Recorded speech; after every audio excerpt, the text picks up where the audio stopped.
जी अस्सलाम वालेकुम मेरे दोस्तों मैं आपका दोस्त निसार जवेद। नए अटॉर्नी जनरल ऑफ पाकिस्तान मुकर्रर हो गए। समात शुरू हुई। इमरान जजेस, कादियान जजेस जो कि भरपूर तैयारी में बैठे थे। बात सवाल गंदम जवाब चना, इसी तरह बात चलती रही। मेरे दोस्तों, ये पाकिस्तान है और जिसमें ये केस चल रहा है ये सुप्रीम कोर्ट ऑफ पाकिस्तान है। पाकिस्तान की सबसे बड़ी अदालत है।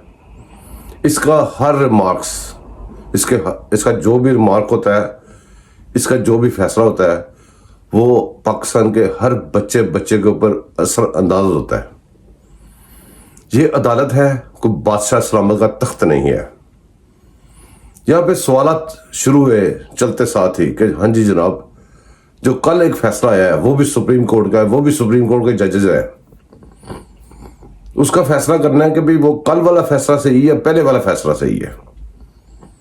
जिसकी तरफ जो कादियान इमरान जजेस है वो नहीं आ रहे।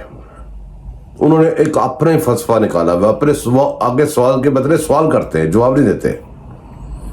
उन्होंने सवाल ये करना शुरू कर दिया है, क्या आइन के मुताबिक ये हो सकता है? तो जनाब यही तो सवाल आपसे पूछ रहे हैं कि आइन के मुताबिक आप ये डिवीजन सुप्रीम कोर्ट में कर सकते हैं। जब आप उसे हम आइन की बात कर रहे हैं तो आप आगे आइन का सवाल कर रहे हैं।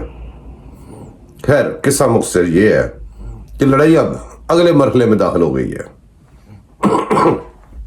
लड़ाई का मरहला कौन सा है? अब लड़ाई का मरहला ये है कि साफ शफाफ तरीके से मुसलमानों पाकिस्तानियों के वर्सेस कादियानडूज टूल्स इमरान। कादियानडूज लड़ रहे हैं किस टूल के साथ? इमरान टूल के साथ। बात यहां पहुंच गई है कि हमारा आइन, हर चीज उन्होंने पांव तले रोंदना शुरू कर दी है। काफी देर से रोंद रहे हैं लेकिन अब तो उन्होंने हद कर दी है। दोस्तों, हमने यहां फैसला ये करना है, क्या हम पाकिस्तानी हैं, हम मुसलमान हैं, हम अपने आइन की कदर करते हैं? 3 सवाल है बस, इसके अलावा कोई सवाल कोई जवाब नहीं हमारे पास। इमरान अपने सवालात के अंदर घेरके में फंसाना चाह रहे हैं। जो हमारे अटॉर्नी जनरल पहले लगे हुए थे, वो आपको शायद पता नहीं है कि वो ये जो इनका है ना आसन समथिंग जज, जो हर जगह पे आगे घुसा होता है, ये उसके चैम्बर का बंदा था और चीफ जस्टिस ऑफ पाकिस्तान ने अपनी फरमाइश में लगवाया हुआ था। खैर, आपके सामने है कि जैसे भी पाकिस्तान को हर तरीके से घेरा जा रहा है और एक बंदा जो जुर्म करता जा रहा है, अब 100 जुर्म करेगा तो 100 पर्चे कटेंगे। वो जुर्म तो 1000 करता है, पर्चे उसके 100 कटते हैं और आगे कहता है मैं सेंचुरी पूरी कर दी है। ये कोई फख्र की बात नहीं है कि तुमने सेंचुरी पूरी कर दी है। ये कोई फख्र की बात नहीं कि तेरे लिए तुम जुर्म कर रहे हो। या तो बताओ कोई एक पर्चा ऐसा कटाओ जिसके अगेंस्ट तुमने जुर्म ना किया हो। टीटीपी को तुमने लाहौर में बिठाया हुआ है, अपने घर में अपनी हिफाजत टीटीपी से करवा रहे हो। इस वक्त हैरानगी की बात यह है, सोचने की बात यह है कि हमेशा कादियानडूज टीटीपी के खिलाफ रहे। टीटीपी मरती रही, यहां पे टीटीपी पे सारा कुछ होता रहा, क्रैकडाउन होते रहे। जो कादियानडूज है वो उनके फुल अगेंस्ट रहे।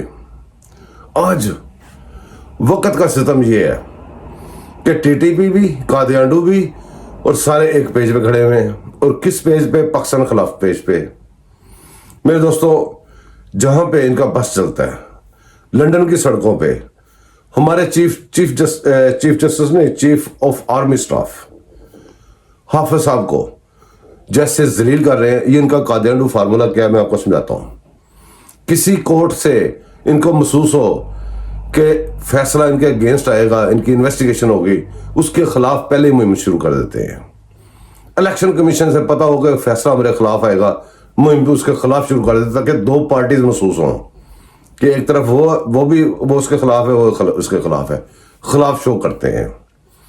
जब इनको पता चला कि हाफिज साहब हैं, वो अपना थ्रू द बुक चलते हैं, साफ सुथरी उनकी लाइफ है और वो अगर इन्वेस्टिगेशन करेंगे महकमे के अंदर, तो इनके मिरांडो उधर भी तो बैठे हुए हैं ना, वो फैज हमीद वगैरह, ये बाजवा वगैरह। तो इसलिए बगैर किसी वजह के हाफिज साहब के खिलाफ इन्होंने कंपेन शुरू कर दी है।